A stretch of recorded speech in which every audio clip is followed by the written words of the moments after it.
भूमिका घेतली जाते? असं आहे की शेवटी चर्चेतनं मार्ग निघेल ना, चर्चेतनंच मार्ग निघत असतो. मला असं वाटतं की त्यांनाही माहिती आहे कायदे आहेत, व्यवस्था आहेत, समित्या आहेत, त्यामुळे सगळ्या गोष्टी एकदम सगळ्या पदरी पडतात असं नाही आहे.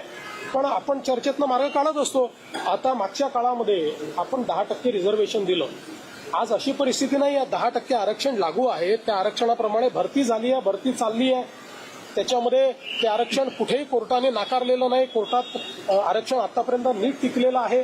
त्यामुळे आत्ताची परिस्थिती अशी नाही की मराठा समाजाला आरक्षण नाही आहे, ते ऑलरेडी आहेच. मराठा समाजाचं आरक्षण टिकलेलं आहे. पण एक गोष्ट मात्र निश्चित आहे की वेगवेगळे पक्ष जे या संदर्भात सोयीची भूमिका घेत आहेत, त्या पक्षांना माझं आव्हान आहे की सोयीची भूमिका घेऊ नका.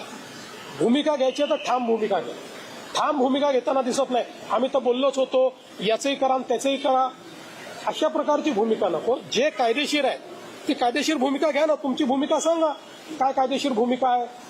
या संदर्भात ते भूमिका याकरता सांगणार नाहीत, कारण त्यांना समाजामध्ये भांडण होताना कुठेतरी त्यातनं राजकीय फायद्याचा वास येतो.